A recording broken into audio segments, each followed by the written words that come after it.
ሰላም እንዴት ናችሁ? ሚሴለ ነኝ። ዛሬም ሌላ ታሪክ ይኸውላችሁ። ምን ሆነ መሰላችሁ?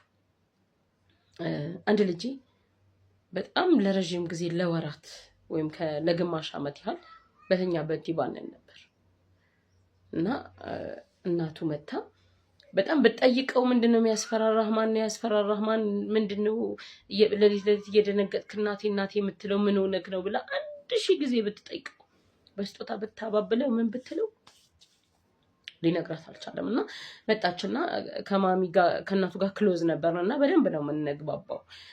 መጣችና ሚሴ ይኸውልሽ እንደዚህ ሆኗል። ከዚህ ጊዜ ጀምሮ እስከዚህ ድረስ ይሄው እስከዛሬ ድረስ በቃ ልጄ ይባንናል። ቢያንስ በሳምንት 3 ቀን 4 ቀን ይባንናል። ሲባንን እናቴ ማየ ብሎ እሪ ብሎ ነው በቃ ተውኩት። ለብቻው ራሱ እንዳይተኛ አድርገን አሁን ከኔና ከአባቱ መሀል ነው የሚተኛው። ግን ምን እንደተፈጠረ አላውቅም።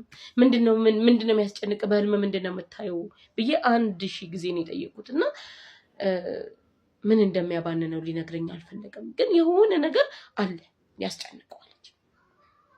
እሺ በቃ ችግር የለውም። በጣም ጎበዝ ልጅ ነው። ከዚህ ከአዲስ አበባ ውጭ ነው ተወልዶ ያደገው የነበረው። በሆነ ምክንያት ያው በስራ ምክንያት ኑሮ ሲቀየር አይነት ነገር መጡ።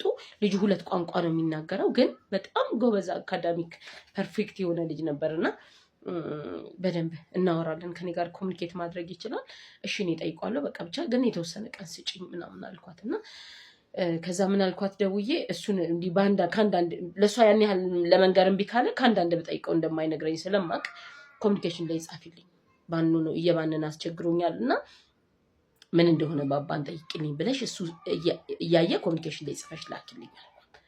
ከዛ በኋላ ልጆች መታመን ይፈልጋሉ፣ ማመንም ይፈልጋሉ። ከዛ እሺ አለችና ደውዬ ነው እሱ ሳይሰማ ነገርኳት። እሷ ያን አድርጋ ላከችልኝ ማለት ነው። ከዛ ልክ ኮሙኒኬሽን እየጻፍኩ እሱ ጋር ስደርስ እንዳየሁት ሆኜ ጠራሁትና እና ባባዬ ቁጭ በል እዚህ ጋር ምናምን ብዬ አዋራሁት ምናምን። አየህ ማሚ የጻፈችልኝ እንደዚህ እየባነንክ ነው እንዴ? ከዛ ምን ነው አልኩት። አይ እኔ አላውቅም ምናምን አለ። እንዴት አታውቅም?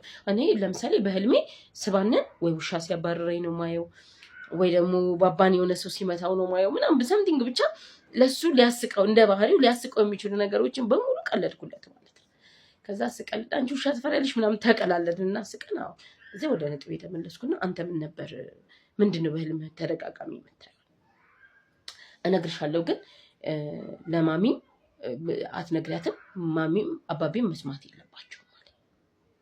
እሺ የሆነ ቀን ለካ ለዚህ ነው እኔ በጣም ብዙ ጊዜ ልጆች ፊት የምናወራውን ነገር የምናደርገውን ነገር ኢቨን የሰውነታችንን እንቅስቃሴ ልጆች ይረዳሉ። እና በጣም እንጠንቀቅ የምላችሁ በዚህ ጉዳይ ነበር። ምን ይሆናል ለካ አባት ለስራ ከኢትዮጵያ ውጭ ወጥቶ በነበረበት ሰዓት እነሱ አሁን እየኖሩ ያሉበትን ቤት መጀመሪያ የሸጠላቸው ሰውዬ ከነሱ ጋር የሆነ ጉዳይ ነበር እና ከባሏ ጋር ነው ጉዳዩ። በአጋጣሚ ለካ ስልኩን ሲሞክርለት የባልየው ስልክ አልሰራም ስላለው ሰውየው ቀጥታ ቤት ይመጣና ፊት ለፊት ሚስትየውን ያገኛታል። የዚህ የተማሪውን እናት ማለት ነው። ከዛ ይነጋገራሉና ማለት ኃይለ ቃል ነበር ንግግሩና እየተነጋገሩ ምን ይላታል? ባልሽ በዚህ 3 ቀን ውስጥ መጥቶ አንድ ነገር ካላለኝ ተመልሼ ስመጣ በዚህ ነው ግንባርሽን ብዬ መገልሽ ነገር ብሎ ፊት ለፊቱ ልጁ እያየ ይውሲ ያንን አድርጎ እሷ ትልቅ ሰው ስለሆነች ሰውየው እስከምን ማክሲመም ሊሄድ እንደሚችል ታውቃለች። ይሄ ህፃን ግን ጭንቅላቱ ላይ ምንድነው የቀረው? የዛ ሰውዬ ሪአክሽን እና እጁ ላይ ያየው ነገር አነጋገሩ ምናምን ጭንቅላቱ ላይ ኢሜጅን ቁጭ ብሎበታል። ለካ ሁሌ እንቅልፍ ሊያሸልበው ሊተኛ ሲል ያ ሰውዬ መጥቶ እናቱ ሲገላት ይታየዋል። ግን ደግሞ ይውልኝ ማስተዋሉን ይሄንን ነገር ለእናቴ ነግሬያት እናቴ ለአባቴ ከነገረችው አባቴ ሄዶ ሰውየው ጋር ይጣላና ችግር ውስጥ ይገባል። ስለዚህ ለእነሱ መናገር አልፈልግም። ይሄ ነው ለልጆቻችን ከአቅማቸው በላይ አንዳንድ ኃላፊነት እንሰጣቸዋለን፣ ከጭንቅላታቸው በላይ። አንዴ ቢናገር እኮ ችግሩ ተነጋግረው እንደተፈቱ ለሱ ይነገረው ነበር።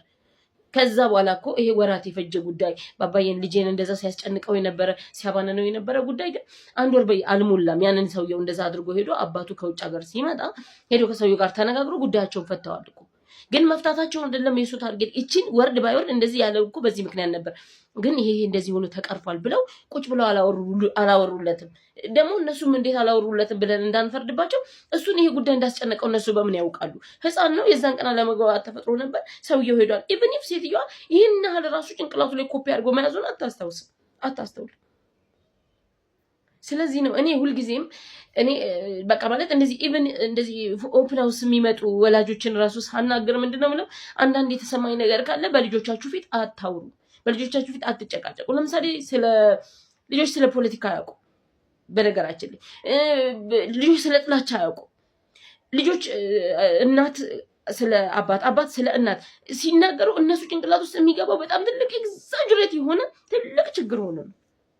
ምክንያቱም የነሱ ጭንቅላት የሚያስበውም የሚያውቀው ማውራትን መስማትም የሚፈልገው የነሱ ልብና የነሱ ጭንቅላት ጤንኒትና ጥሩ ቆንጆ ነገር ብቻ።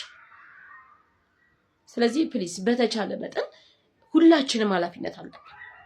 በእውነት ነው የምነግራችሁ፣ ሁላችንም ኃላፊነት አለብንና የግድ የወለድነው ልጅ መሆን የለበትም። አጠገባችን የሆነ ህፃን ካለ እዛ ህፃን ፊት እንደው ኢቭን በእውነት ነው የምነግራችሁ የእሱን ቤተሰብ የሚመለከት እንኳን ባይሆን ስለማንኛውም ስለመንገደኛ ሰው እንኳን ይሄ ስድብ ወርድ መጥፎ አይነት አክሽን ምናምን በቃ ፎርቢድን በተቻለን መጠን ማለት ነው። እና እንደዛ ችግሩ እንደተፈታ እንዲያስረዱት አድርጌ እዛ የሚፈጠር ችግር የለም ግን ይሄ ሆኗል አለች። ለሷ እንደዚህ ነው ብዬ ስነግራት፣ ስለዚህ አንቺ ጥፋት ነው የዛን ቀን ካየ በዛ ጉዳይ ላይ ሌላ ጊዜ አንስታችሁ ፊቱ ላይ ልታወሩ ይገባ ነበር አይነት ነገር አልኳት። እግዚአብሔር ይመስገን ቁጭ አድርገው አባትም እናትም አስረዱት። ያን ሰውዬ እራት ጋብዘው አብረዋቸው እንዲያመሹ ነገርኳቸው። እግዚአብሔር ያክብራቸው። ልጁ እንዲያምን ማየት እነሱ አይተው ነው የሚያምኑትና ልጁ እንዲያምን ሰውየውን እራት ጋብዘው እሱም ህፃኑ በተገኘበት በጋራ ጥሩ ምሽት አሳልፈው ተለያይተው ከዛ በኋላ ልቡ እንዲያልፈው ቅዠቱም እንዲቆም ተደርጓልና ሁልጊዜም በተቻለ መጠን በልጆቻችን ፊት ወይም በህፃናት ፊት እድሜያቸውን የሚመጥን ነገር ብቻ ነው መነጋገር ማድረግ ያለብን የምለው ከዚህ አንጻር ነው። ወዳችኋለሁ። መልካም ጊዜ